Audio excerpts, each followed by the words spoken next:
Hello everybody, it's the Gruppeteer and I'm back again with another episode of Cartoons vs. Cancer, the show where we interview your favorite cartoon creators to help raise money for my good friend Madeline Carlson, who has Ewing sarcoma cancer. And today's is a very, very, very special episode. We have Mr. John Davis, the creator or the director of the movie Jimmy Neutron and the creator of the show, the spin-off show, and the director of the movie The Ant Bully. Hi John, nice to have you on. Hi, thanks so much for having me. And like I said, this is for my friend Madeline, who has Ewing sarcoma cancer. And the last episode we had, episode 10, she did have Ewing sarcoma cancer. Since then, it's been about a month. After about a year of going through chemotherapy and all kinds of treatments, every cancer cell is no longer detected in her body. She no longer has Ewing sarcoma, even though she still has to go in for tests. But she's completely cured now. So fortunately, this is the first episode we'll have with my friend not being sick anymore, which is outstanding. And I just want to thank every single person who's watched the show, contributed and donated, and everybody who's been on the show and wanted to help for helping us get as far as we have, because every single person who's watched has helped make a difference to my friends. So thanks a lot. And if you want to still make a difference, there's a donation link in the description below. But likewise, if you want to ask John a question tonight, we'll be taking questions live. Just ask in the comments box and we'll probably answer them. And to start us off, I kind of got to know, this is just something that, growing up with Jimmy Neutron, I've always wondered, is there a reason behind his soft swirl ice cream hair? Yeah, well, actually, we're from Texas. Jimmy, we made it in Dallas, Texas, where we had our studio.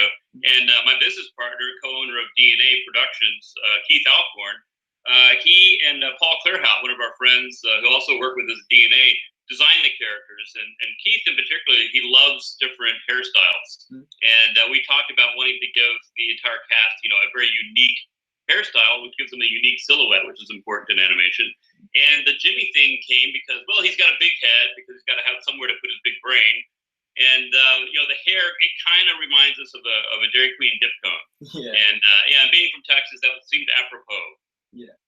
And just in case, for those wondering, while John isn't with us tonight in the studio, we've trapped his soul, mind, and body in my nice little Bowlby shrine right here, and that's where we'll be answering your questions from. And I guess that is sort of my next question is, Jimmy Neutron sort of coming out at the same time the internet was really growing popular, and being a CGI cartoon instead of traditional animation really did latch on a lot to internet culture. And there's a lot of Jimmy Neutron jokes floating around the internet, and I guess one of the big ones is Bowlby. Are you aware of all the Bowlby memes around the internet?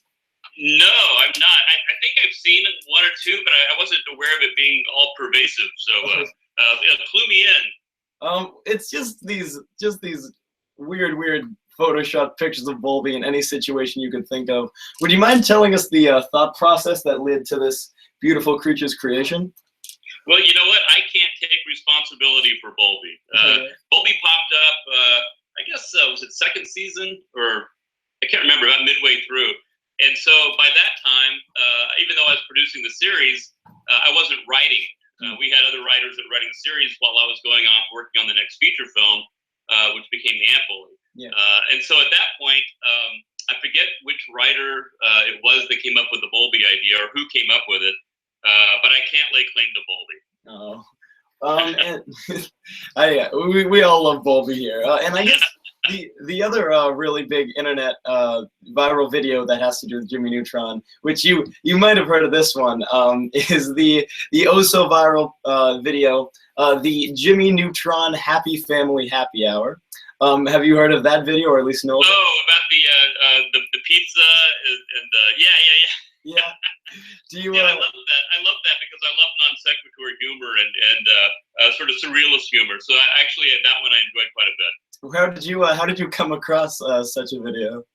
Well, usually friends will send me stuff. They'll say, "Hey, have you seen this?" Or and so they'll turn me on to things like that.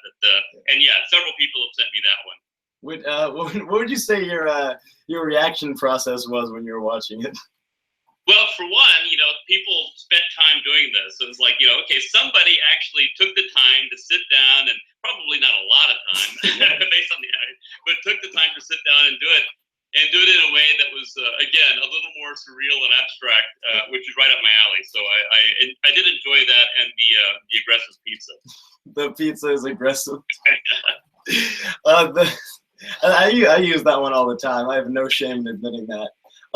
So, yeah, like Jimmy, like I said, a lot of people did latch on, especially with internet culture, because it was done in CGI, and it was one of the first shows done in CGI, right?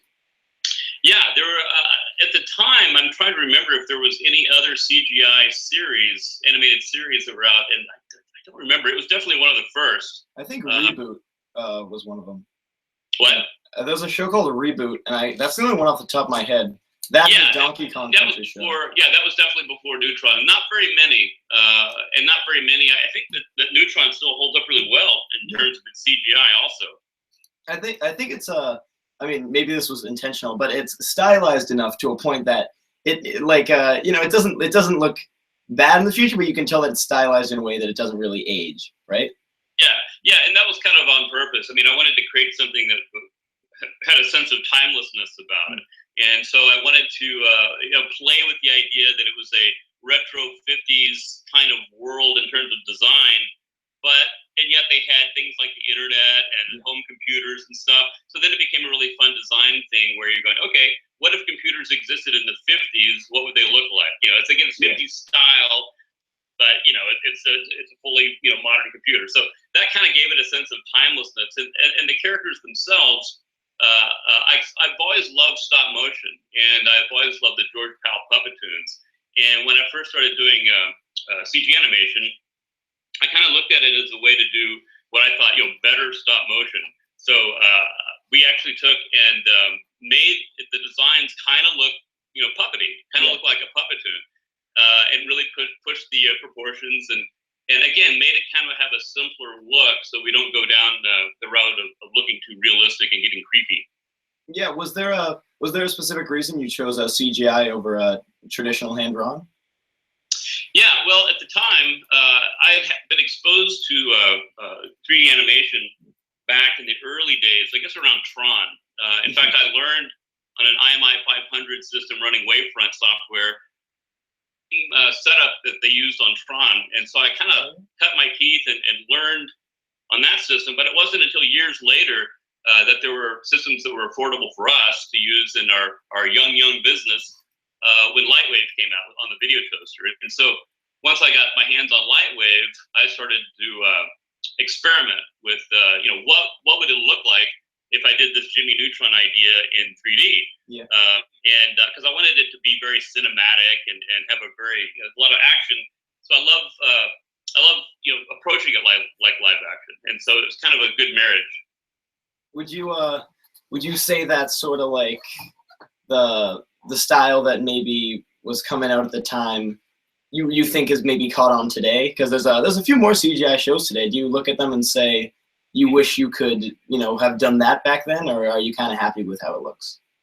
Oh, I'm happy with how Neutron looks. I mean, I think that doing it over again, I think you can increase the level of detail. You can get the characters refined a bit more, the rigs, the models. You can get a little bit more performance out of them than we could back then. But it is what it is. I wouldn't really want to change it too much because obviously it struck a chord with people, and when you see the characters, you kind of know what show it's from. And some other shows and other movies, I'll see characters and I go, I don't really know what movie that's from, because a lot of films they'll start to kind of look alike to me. And with CG, you really can do anything. I mean, you can design it to look like anything. We did a show called All of the Other Reindeer years ago.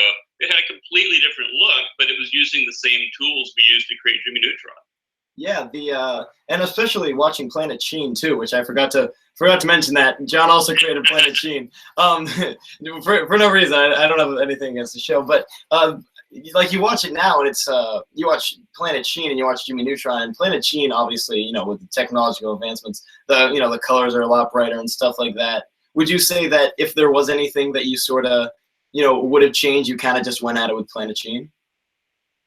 Well, Planet Sheen had a different set of goals. Planet Sheen, I wasn't that involved with it. It was mainly my partner Keith and Steve Oedeker. It was designed to be more of a obviously Sheen-driven comedy and very, very wacky. Whereas Neutron was meant to be more story-driven and more character-driven. So the goals were slightly different. So I think that, if Neutron would have continued and we would have made more episodes, we probably would have continued to refine and improve the look a little bit. But like I said, it sort of is what it is. It's sort of charming to me, the simplicity of it. So I wouldn't want to improve it to the point where it's no longer charming. Yeah. Because like the movie and the TV series, there's just like a different, I wouldn't say style to them, but they just sort of look different if you watch the TV show. It's and they both hold up fine. It's as well as the two other features that came out at the same time, Monsters Inc. and Shrek, which you were nominated for an Academy Award against, correct? Yeah, which was really amazing for us because at the time, my company DNA Productions that I owned with Keith, Keith and I were business partners going back. We actually worked together and met when I was still in college, and we started DNA because a company that we were working at the time went out of business, and we had nowhere else to go. So we thought, hey, let's start our own business, and that's kind of where we started. I forgot what the question was now. What was it like to be nominated for actually your first feature against Pixar and DreamWorks? So just kind of framing that with hey, we're just a couple of knuckleheads in Dallas and started this company out of my apartment until a few years later we got the opportunity to do Neutron. And then Neutron comes out and the Academy, suddenly it was the first year they opened up a category for Best Animated Film and we get nominated. So it's like being shot out of a cannon. I mean, you go from this little company in Dallas to suddenly this movie just goes everywhere, and then all of a sudden you find yourself at the Oscars. So it was sort of funny. My wife and I referred to ourselves as the Beverly Hillbillies. Oh yeah. In the comments, Project Exana would like to know if you have any more footage of Johnny Quazar. Johnny Quazar being the, I wouldn't say pilot, but sort of test animation of Jimmy Neutron. Yeah. So Johnny Quazar, what I did was. Originally, it was called Johnny Quazar, and then some of the lawyers got involved on the Nickelodeon side and said, "Hey, well, there's a Captain Quazar video game and a Johnny Quest thing," and they said maybe come up with something else. And so my wife and I took a walk around the block and kept thinking of names, bouncing names off the good. Finally, came up with Jimmy Neutron. But yeah, back then I was still doing a lot of tests on the 3D to see what it would look like.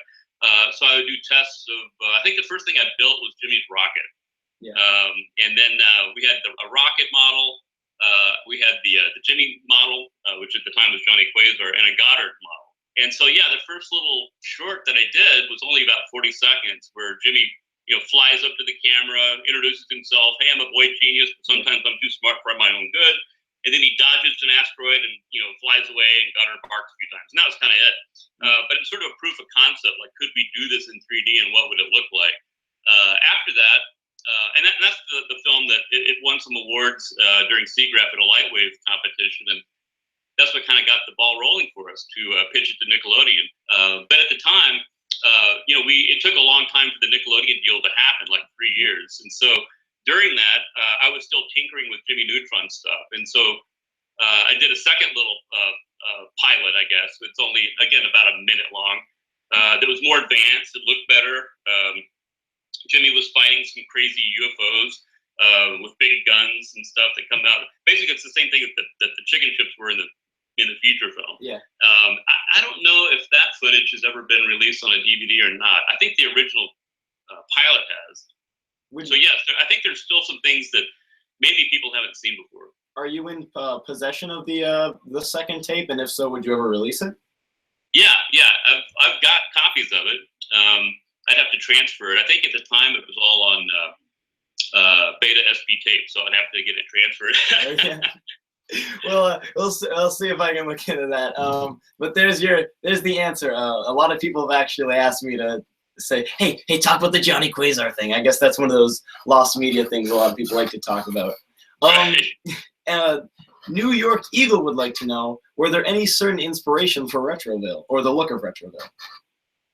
Yeah, well, Retroville, like I said, it was. I wanted to come up with something that was a little timeless. Like you couldn't really peg exactly what year it was, and so to do that, I like to mix eras a little bit. So I like the sort of 50s, mid-century modern style. I still like that style, and so I thought, well, that would be a cool look for Retroville, and yet all the technology is modern. So it's immediately kind of like, gee, where am I? Is this a parallel universe, or what is this? And kind of give it a sense of timelessness. And it also gives the town sort of again a unique feel.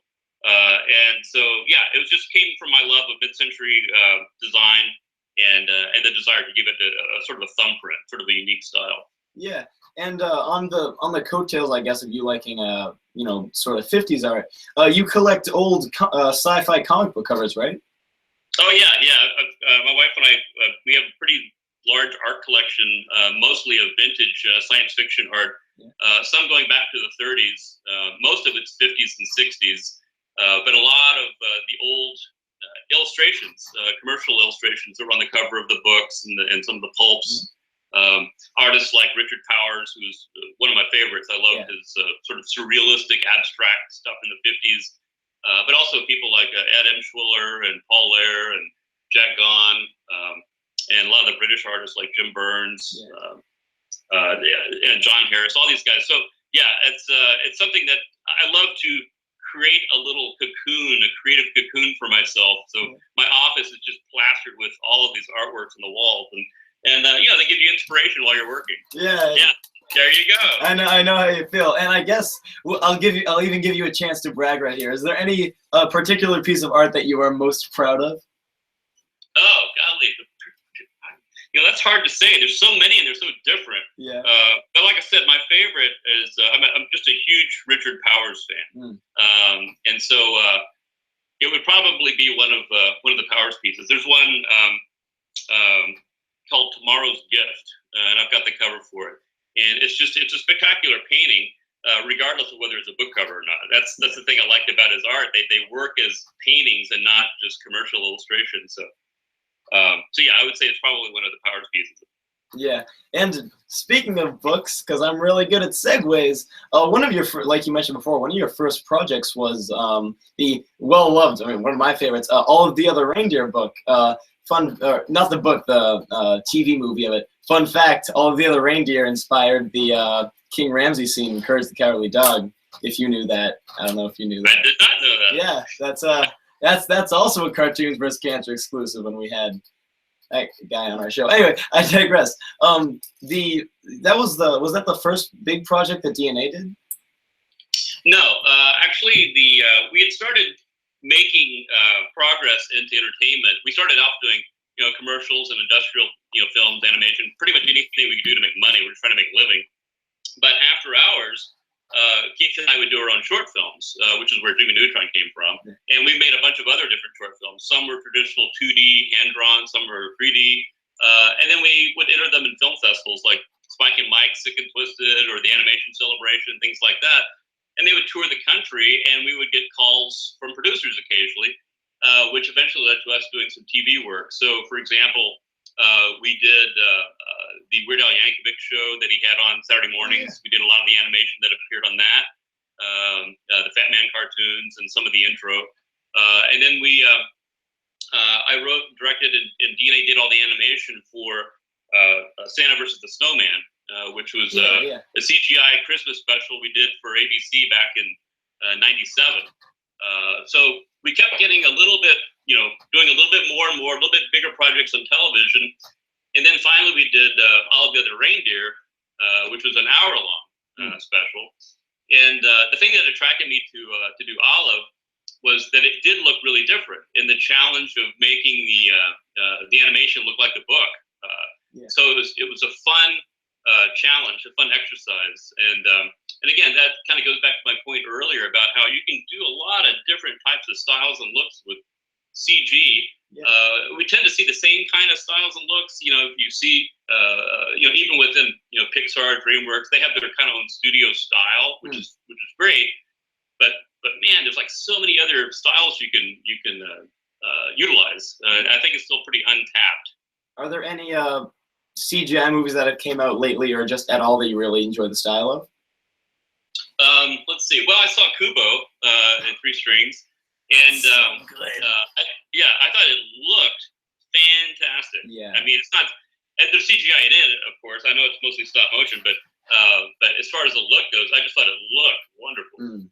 It's just Colors. I could go on for a while, but we're not going to. And I guess on the coattails of adapting things, you adapted all the other reindeer book, but your second big cinematic project, not cinemagic, was adapting the Ant Bully, which both the books you've adapted were not giant novels, 10, 20-page books. Would you ever have trouble, you'd read through the Ant Bully and you'd be like, we could add this or that, and how would you say you'd adapt a short format book into such a big movie?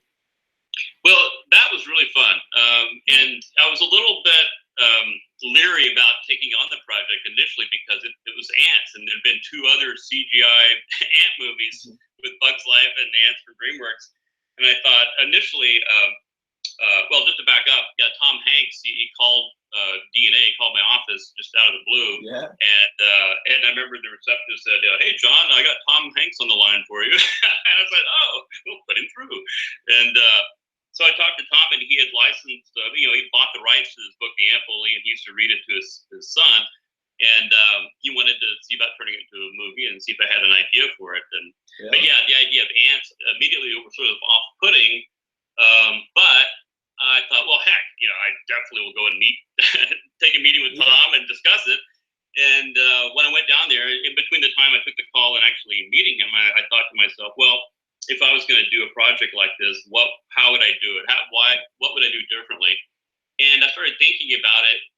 It's not like, Bugs Life or Ants. It's more like The Incredible Shrinking Man, except it's a boy. Yeah. So it's really like The Incredible Shrinking Boy. And I've always been a huge Ray Harryhausen fan. And so I kind of looked at the project as a way to do sort of an homage to Harryhausen. So you've got this kid, he shrunk down, and then he goes on these crazy adventures where he's, battling giant wasps and flying around on them and eaten by a frog, and goes back into his home. It's like Land of the Giants. And so that kind of got me excited about it. And it wound up being a really fun project to work on. Hanks and Playtone, his group of folks over there, Getzman, they're all really, really nice. And it was a great experience. And it was fun to adapt the story because, the original book is just a picture book. There's really very few words in it. It's very, very thin, but it gave you the initial framework to build the story upon. And so that became really fun. Like, okay, who are these characters going to be? What's going to be the story? What's going to be the struggle? What's going to be the conflict? And, and it was really fun. Well, do you know if you were Hanks's first choice? I don't even know. I never asked him. I assumed I was. Well, because just getting a call out of the blue from Tom Hanks, I can't say that's ever happened to me. That's really cool. Yeah. Well, he was a Neutron fan, and so Neutron had just been out for a little while, and so he called up, and it turned out, it was, like I said, it was a really, really fun project to do. Yeah. So of course Tom Hanks was a big part of the project, but the part that a lot of people, including I, remember the most is Nicolas Cage being in the movie as the wizard ant whose name escapes me at the moment. Zoc? Yeah, Zoc. So before I get into how Nicolas Cage signed on to a project where he was a wizard ant, which I would love to hear the story behind, what is it like working with Nicolas Cage? How do you explain it? Well, I gotta say, Nicolas Cage was one of the best actors I've had the pleasure of working with. Oh, yeah. And I say that because I've worked with some really great actors, but not all celebrities like that really embrace doing voiceover for animation. Yeah. Because it's very different than what they're used to. I mean, they're used to being on set with other actors and then delivering their lines with the other actors. And so with animation, it's typically not so, particularly with celebrities. It's hard to pin them down and get them into the record booth. But once they get in the booth, they're just there by themselves with a microphone, and that's it. So some really embrace it. Some have a little more difficulty with it. But Nick just treated it like any other acting job. And so, he's sort of into the method, and it was hilarious because he would get into it and he'd rev himself up before a take. And he's like, these humans, they've been stomping on us for years and destroying our nests, blah, blah, blah. He gave himself worked up, and then he'd charge into his dialogue. Yeah. And then he'd get to the end of his line and immediately start pacing, going direction. And then I go, okay, one more time, Nick. This time, let's slow down here. Let's pick up blah, blah, blah, and do this, hit this. Got it. Let's go. And so he just wanted to get it down as fast as possible and stay in the moment, So he in that regard because we couldn't slate anything. We just had to totally wing it and let him go. But it was so exciting because he was just bringing it. So it was really fun. So like he's just in the booth and does he pronounce his body out like he does in the movies when he talks? Oh yeah, no, he's totally flailing about and stuff. It was awesome. Was there ever an instance where you asked him to say not the ants, anything but the ants? No. And I guess that does bring me to the next part. How did Nicolas Cage get onto the project? That's all, a large part to Hanks's involvement. Hanks's agent at the time also represented Nick Cage and gosh, I'm just blanking. Pretty Woman. Yeah. Anyway, and so a lot of the actors, the celebrities got on board, I think in large part due to Hanks's involvement. Yeah, it's just, I mean, that Nicolas Cage story. He's just like a ball of energy. I'm guessing he sounds great. Maybe he'll be on the show one day. I wouldn't. Rocket Metal would like to know if there are any over-the-top scenes that you couldn't go through on Jimmy Neutron for budget cuts or any other reasons. Over-the-top scenes, yeah. Actually, we had the luxury of developing a lot more than we could use in the film because of time. So there was a few scenes, I'm trying to remember. There was one long sequence that was a lot of fun where the kids are going through astronaut training. Yeah.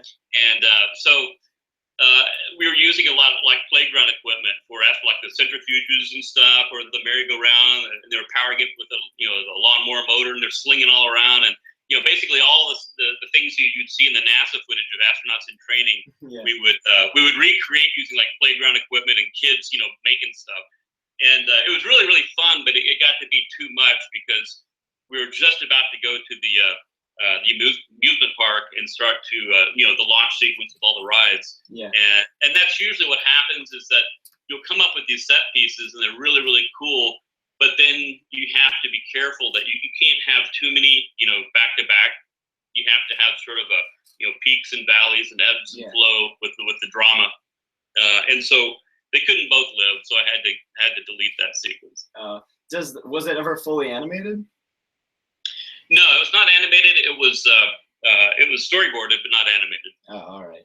Yeah, what you want to try and do when you're going through the storyboard and animatic process, you want to identify all those things that are, like that example, where once you see it in the flow of the picture, it becomes obvious that, that really can't live. It's really fun, but we have to kind of, pick your poison. You can't do both. Pick one.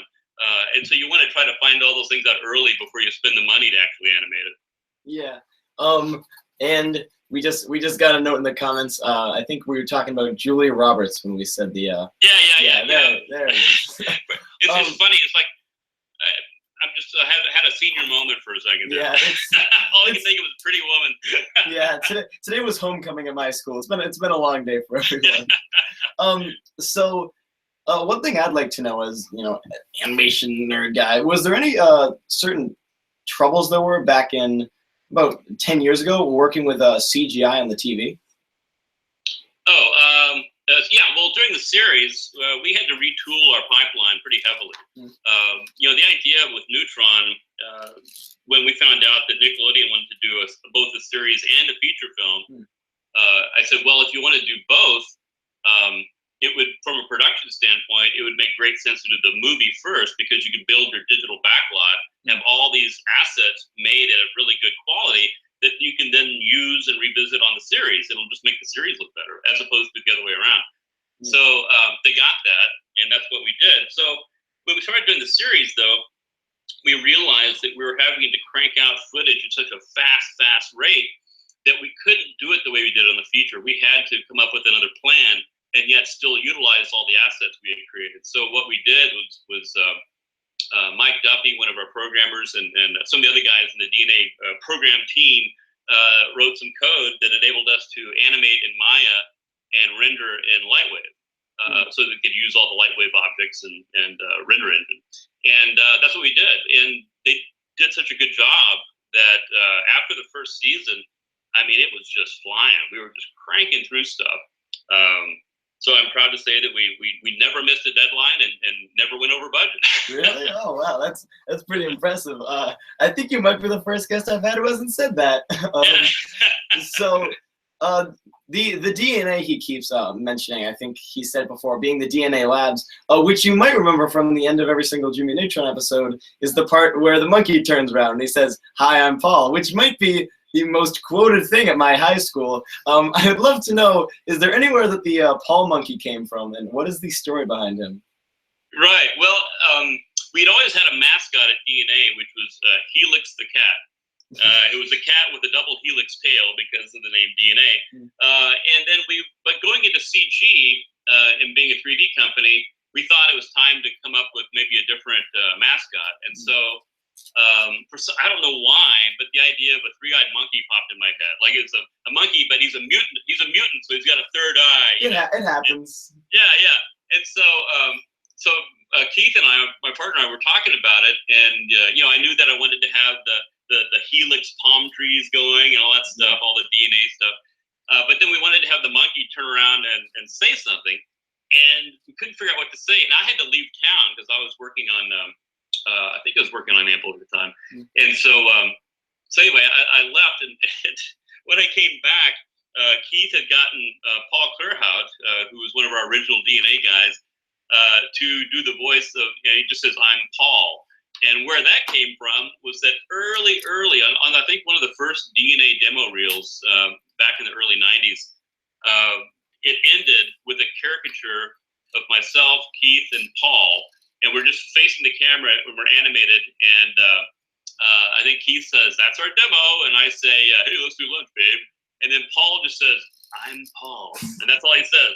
And so, so it's kind of an inside joke that goes way back to our early demos. Yeah, I haven't heard that one before. Dare we say that's a Gruppetstudios exclusive? Not too many people know that, so yeah, we can say that. And in the comments, Amelia Hay would like to know if there's a favorite character that you have created. Favorite character? Well, obviously Jimmy is probably my favorite character that I've created. It's Jimmy was something that came out of my head, and the characters in it were all sort of loosely based either on myself or kids I knew growing up. With Jimmy, I've always been obsessed with science, because to me science is like magic. As a kid, it can make the impossible possible, and so I'd always been really excited about it, and I wanted Jimmy to be that science kid. But he got to do all the things that I wanted to do when I was a kid, but I couldn't because I'm not a genius. So I thought, well, I'll make him a genius. And then Sheen was a character that came out of my fanboy desires. I'm a big collector. I like to collect things. Mint in box is very important. That kind of stuff. And so he was sort of that aspect of me. And Sheen was actually named after a guy that used to work for us, named Hara Sheen, who was a Japanese guy. And so originally Sheen was going to be Japanese, but in casting the role, we finally found Jeff Garcia. We had such a hard time casting the role, and Jeff is Hispanic, so then we changed the character. He became Hispanic, but we kept the name Sheen. Yeah. And Carl was actually based on a kid I knew growing up named Carl, who's like this really nice guy. He's always like, going along with stuff. And so, yeah, that's all kind of, and that's why Jimmy was sort of special to me, because it's kind of loosely based on some aspects of my personality, but also based upon some people I knew growing up. Would you would the Carl who you knew growing up be mad if I asked you if he was obsessed with llamas? Yeah, the llama thing that came from Rob Paulson. We were in the recording booth, and it was during the scene where the kids were at the amusement park, and Carl was going to go to the petting zoo. And so Rob's in the booth, and I just said him, hey, riff, just go off, do whatever you want. So he gets all excited, and he starts just going, I'm going to touch a llama. I'm going to touch, I was like, ooh, that's great. Do more stuff with the llama. So yeah, it just was on the spot. And so you have obviously a pretty cool cartooning life, but you also have a really cool secret life, if you will. John Davis is a astrophotographer, which I hope I'm saying right. And what that means is you sort of just take pictures of like supernovas and stuff, right? I take pictures of outer space stuff. I had always been interested in astronomy, and I got busy making movies, doing TV shows. Didn't have the time to really pursue that as a hobby until later when I took a few years off and just went on a long 6-year vacation, and I got really into astrophotography. I got a telescope, and then I learned that, hey, you know what? People are putting cameras on these telescopes and taking pictures of galaxies and nebulas and stuff. It looks like the Hubble. And I was so amazed with that that I decided to try it. And then as soon as I tried it, I was completely hooked. And so I did it really hardcore for several years. Every month when the moon would go away, I would go out with my telescopes and shoot. And I built an observatory. My folks have a ranch in central Texas near Austin. And built an observatory, and it's all robotic. Like, you can control it with your iPhone. Anywhere on the internet, you can open the roof, you can point the telescopes, you can track objects, you can take pictures, you can download the images. And is this all yourself? You programmed that? Yeah. So I got a team of guys to come out and actually build it and install some of the gear. But then I had to figure out how to hook it up and make it work. And so I spent many weeks trying to learn out of that, because I figured, well, no one else is going to know how to repair it, so I'm going to have to repair it. If I'm going to do that, I'm going to have to know how it works. And so essentially, I had to become Jimmy Neutron. Yeah. Are you very invested in programming and robotics and stuff like that? Not really. I'm not smart enough. When I was a kid, I wanted to. Me neither. Yeah, when I was a kid, actually, I wanted to be a physicist. I read books on lasers and how to make ruby lasers, and I was really into that. But then it got into a lot of math, and I was good with math for a while, and then by the time I got to calculus, I had to check out. I realized that I just was not cut out to do that, and that's when I just discovered, hey, lasers are cool, but I can make even cooler looking lasers using special effects on film. Yeah. So I kind of went the imagination route, but I still have a huge respect and enthusiasm for science. I just don't have the brain power. Again, that's why I had to create Jimmy. He's got the brain power. So then, as an astrophotographer, I have to ask this. It's been debated for years. Is it true? Is it not? With your opinion, disregarding all the scientific stuff that NASA says, do you believe that Pluto is a planet? Yay or nay? Well, when I was a kid growing up, I was taught in school Pluto is a planet. So I'm saying it's a planet. Yeah. I know the argument is that if you say Pluto's a planet, then you have to say all these other 400 or 500 objects are planets too. And where does it stop? But I say it stops with Pluto. And what would you say about the new discovery this week that there might be a 9th planet past Pluto? Yeah, well, I mean, there's a lot of objects past Pluto, and then people will argue back and forth. What constitutes? Is it really a planet, or is it just are we going to call it something else? But generally, if it's round and and of a certain size, it's generally regarded as a planet, and particularly if it has satellites orbiting around it. Maybe we can send Jimmy up there to find out what's going on. So one more thing I have to ask about astronomy. The big question I have to ask all astronomers I meet, which don't happen that often, but I digress. Aliens. Are they real? Yeah. Do you believe? What's the deal? Well, here's the thing.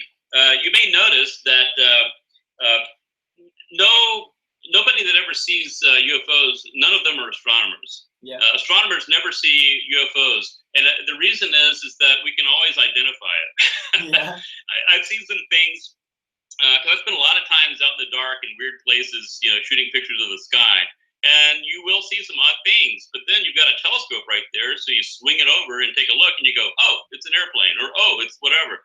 I remember. I don't know if you've heard of the. What's the town called? the lights in South Texas. There was a series of Roswell? UFO reportings, the Stephenville lights in Stephenville, Texas. And so around that same time, where it was a big news story, the Stephenville lights, I happened to be about maybe 60, 70 miles from Stephenville, out in the dark doing astronomy. And I saw the Stephenville lights, and they looked really weird. It was like 6 lights in a V formation, flying along silently. And I thought, wow, that's bizarre. But I had my telescope there, so I swung it around and aimed it. And as soon as I saw it, it was like a V-wing, bomber, and it was obviously a plane. There's a base nearby, and it's careening and flying like an airplane. So some kind of V-wing aircraft, and that's what everybody was seeing. And later, I was watching one of those UFO shows on television, and they had an episode on the Stephenville lights, and they had people describing it in the artist recreation. I went, yep, that's exactly what I saw. But it wasn't a flying saucer. It was an airplane. Did they say on the show that it was an airplane? Oh no, they try to make it intriguing, and so they keep it shrouded in mystery. The Air Force Base said, we weren't flying anything that night. So therefore, what was it? Yeah. But it was an airplane. I'm just hoping that the government didn't pay you to just tell us that aliens are real. Well, see, you'll never know. And then I guess on the subject of government NASA stuff, do you think the moon landing really happened? Well, yes, of course it did. I always find it interesting to hear people dispute that one. It's usually doesn't go down too well. In the comments, Mr. Brian Hansen would like to know: do you ever read a lot of books about scientists, and if so, are there any scientists you admire? Obviously, is one of my heroes. In fact, I just got there was a book that was really great. It's actually geared for, it's a good read for adults or kids, really. It's a picture book of his life, like a comic book of his life. And it's really fun. It's a fun read, really quick. I've also read biography, part of his biography, and watched several documentaries on him, his life. Fascinating dude. One of the things that I love is the idea that he wanted to get married, but he couldn't really afford to get married unless he won the Nobel Prize. Yeah. And so he spent years trying to prove one of his theories of relativity about how light bends around objects, like gravity can bend light, but he can only prove it during a solar eclipse. And so he kept sending out, there's like teams of people that would go out every year trying to shoot the solar eclipse to prove his theory. And they'd have to chase it all over the world. Like some of them got arrested for spies in Russia, and some got lost in a hurricane, and all this drama, trying to prove this amazing theory. But at the crux of it, he was also just trying to get married. Would you mind telling us the name of that Einstein comic book? Yeah, actually, I have to go look in the other room. I have it in the other room, so I'll tell you, I'll follow up with you and get it to you later. I can't remember the name of it. Well, link in the description for that when we get around to it. So going back to space travel for just a second, what do you think about personalized or private space travel? If you could, where would you go? Yeah, well, I think that that's a really exciting time, because that's going to be the next step, is the privatization of space, and having individuals and private companies sort of go out into space and really use the resources in space. I mean, we're still a little ways off, but there's been a lot of plans for mining and colonizing. Starting with the moon and having that be kind of a jumping off point for going to Mars. And then sort of space tourism. Going to low orbit, come back down. We're already getting close to doing that. So I think it's an exciting time, because it'll open up a lot of new industries. And eventually we're going to have to spread beyond our world if we're going to continue to survive for generation after generation. As far as where I would like to go, the moon would be awesome. It's not that long of a trip. I think Mars is a little too long for me. Yeah. And it's one way. Do it? It's one way from what they're saying. Yeah, pretty much. I mean, here's the thing. Space travel is really, really dangerous and not very comfortable. Yeah. Which is exactly the opposite of how I wanted to depict it in Jimmy Neutron, which is why I made a real conscious effort to, when the kids are in space, I mean, they're just talking to each other. They're in their short sleeve shirts. Yeah. They're camping out on an asteroid. It's all like a really fun place, which is the exact opposite of what it really is. Yeah. Space will kill you in a heartbeat. Jimmy Neutron isn't exactly 2001 with its depiction of space travel. No, and that was totally intentional. Yeah. And I guess on the veins of that, are there any sci-fi or space movies that you enjoy? Well, my favorite one is still 2001, Space Odyssey. Yeah. It really, to this day, it still is the only movie experience that I've ever had that made me feel like I was in outer space. Like, this has to be what space is like. Every other film, even though the special effects are really good, I still felt like, even in Apollo 13, which is another movie I really liked, but I still felt like I was watching a movie rather than being there. And I think part of it was with 2001, there was a ponderous nature to it. It's slow. It's very high contrast. And the audio. I mean, it's like dead quiet. I mean, and so everything put together, the starkness of it, it just felt like that's what space is like, you know. And so 2001 is probably my favorite. Do you remember your first time watching it? Yeah, I was actually I think I was in junior high, so it was being rerun or re-released rather at the time, and I think I was 14 or 15. And actually, I remember the second time I watched it even better, because there used to be an amusement park in Dallas called Love, and it was like they took one of the buildings out at Love Field at Airport in Dallas and converted it into this sort of indoor amusement park. There was an ice skating rink, a roller skating rink, a bunch of arcades, band would play, and then they had these little movie theaters. And so what we would do when we were kids, we would go and we would put on roller skates, and we would roller skate around the entire complex. And I remember roller skating into 2001 and watching it on roller skates and then skating out. Yeah. We don't do that in New Hampshire. That sounds like a lot of fun. In the comments, Brian Hansen would like to know, did you know that Kubrick hired a consultant to predict the technology of what it might look like in 2001? Oh, yeah. I mean, that's really common. There's been a lot of artists that are particularly good at that. Futurists, Sid Mead being probably one of the most famous futurist designers.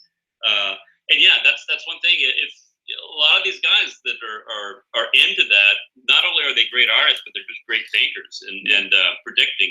I mean, Arthur C. Clarke, who wrote 2001, another great thinker. I mean, he's the one that really predicted communication satellites and the idea of satellite orbital satellites, artificial satellites. And so that's a good example of science fiction really being kind of a precursor to reality. Do you have any possible predictions for what the future might be like with in terms of technology? Well, I think that I don't know. I'm really bad at predicting what's going to happen in the future. I'm not that smart enough. But I think that obviously with the way computers and virtual reality are going, we're going to see more and more and more of connectivity. I think that those interesting things happen now are with social networks, changes the way people react to each other. Yeah. And I think that's going to continue. There's not any going back now. So I think it's going to be interesting to see how continued reliance on computers and connectivity affects the human condition and what people are going to be like in 20, 30 years. I mean, already it's changed the way that we relate to one another. And it changes the way we communicate. So. And in relation to that, would you mind telling us about what you think the future of animation is going to be like? Future of animation. Well, there's the technology side of it, which is, it just keeps getting better, faster, and cheaper, which is a good thing. Yeah. I think that, the Holy Grail has always been sort of, real-time rendering, where you don't have to wait for anything. Yeah. But typically as processors get faster, you just throw more work at them and they keep slowing down. But Yeah, from a technical side, it's just it's already amazing. It'll get even more amazing. But to me, I would love to see animation. I would love to see the ability to tell different types of stories with animation. I mean, right now, in the U.S., we sort of come from the Disney mold. Disney really kind of defined animation for decades and said, okay, animation is a family entertainment medium, and that's it. And that's kind of the way it's been in the U.S. It's not so in Europe or in Asia, where you have animation that it's adult, it's like soap operas, or it's just for kids. It's kind of like they don't look at it like a family or children's medium. They just look at it as a medium. And I would like to see that happen more here, to where you can get animation that's some is adult, some is for kids, some is family, because different types of stories would be every once in a while I'll come up with a story or see a story that I think, ooh, that would be great animated, but it's a little more adult. Can that be released here? And usually that they don't. It's harder to get them done here. You'll see a few things like some of the real, over the top adult stuff, like the food movie. Sausage Party. Yeah, what stuff. And I don't mean like that, but I mean just other adult, like serious themes or adventure kind of stuff, rather than family comedies. So, yeah, I'd like to see a diversity of subject matter. And I guess we're almost done here, but I have just two more questions. The first one, a lot of people were wondering this. Do you ever plan to go back to Jimmy Neutron, or possibly bring it back to the small screen? Yeah, well, we've actually talked about it, and it's something that I would definitely do in a heartbeat if it was the right situation. I do have a story that I really like that I think would be a great reboot feature. But we'll wait and see. I think the time is coming pretty quick, actually. Where it would make sense to do a reboot, purely from a studio standpoint, because a lot of people that grew up on it as kids are starting to have kids, and those kids are going to be 5-6 years old pretty soon, and there's be like another wave of fans, so parents can take their kids, say, hey, I grew up on Jimmy Neutron, I want to take my kid to go see Jimmy Neutron. So I think there's a window of opportunity, so we'll see. Yeah, this is sort of the Nickelodeon nostalgia era. Rocko's Modern Life is coming back for a few episodes. You're gonna get the Hey Arnold movie coming out soon. Nick just turned 25, so they're coming out with all kinds of crazy nostalgia things. Maybe This is the perfect time for a Jimmy Neutron reboot. And before we go, just one more thing. If there's anybody out here who's watching this and wondering how angelic my hair is and how outstanding your astrography skills, which I hope is an actual word, astrography skills. I hope that's not offensive somehow. Don't worry about it. And they're like, hey, how can I get into animation? What advice would you give them? Well, the thing about animation, the thing about any creative vocation, first, you have to know, you have to be in love with it. I mean, you have to have a lot of passion, and you know that, wow, this is what I want to do for the rest of my days. I mean, you have to love it. And then iterations, just start doing it. Make your own films, make your own shorts, and do it a lot. Because every time you do it, you're going to learn something and get better. So, it's a very competitive industry. So you want to start young, and you want to be totally focused on it. I think that's that helped me get to where I was, because I identified when I was very young that I love filmmaking. I love making little movies, and I love to do animation. And I started doing that when I was 14 or 15, and I just did it all the time. I would just eat, sleep, film. And I had some training. I went to college and took some, majored in film. But to be honest, I didn't really learn that much. It just gave me the opportunity to get the equipment and make more movies. And kind of self-taught. And so, yeah, I would say just, if you want to get into animation, there's a lot of different ways to get it. You can be a designer, you can be a modeler, you can be an animator, you can go into lighting or texturing or rigging, and there's like so many different areas. But at some point, you want to find out what's the area that most excites you and just dig in. and Yeah. just Well, gotta be passionate. you heard it here, folks, but we got a blast. Thank you again. John Davis is the creator of Jimmy Neutron, the director of the Jimmy Neutron movie, and the director of the Ant Bully. He's also an astrophotographer, and if you'd like to check out his website, there is a link in the description below for it. He does all kinds of pictures, and he updates it. The last update was not too long ago, right? What was that? Oh, on the website? Yeah. Yeah, actually, I need to upload some more. I got a lot of stuff. Like most websites, they get lazy. Yeah, it's all right. New episodes coming up soon. We're gonna have great people. We're gonna have Lynn Johnson, Byron Howard, Ralph Bakshi, all kinds of outstanding people on the show soon. So don't stop tuning out yet. And of course, if you would like to donate, please check the link in the description below. And you might be wondering if I'll still do the show because my friend is cured now. Yes, there is still a whole bunch of medical bills that need to be paid off, and of course, it's great to be here for the support. So thank you for the support, and we'll see you guys later. Is there anything you'd like to say before we sign off, John? Yeah, well, I just want to say thanks for having me. And I think it's great what you're doing. I think you should be commended. I mean, this is awesome that you're doing this for your friend, and it's wonderful news about her. So congrats, and keep up the great work. Well, we got a blast, but we will see you guys later. Bye-bye.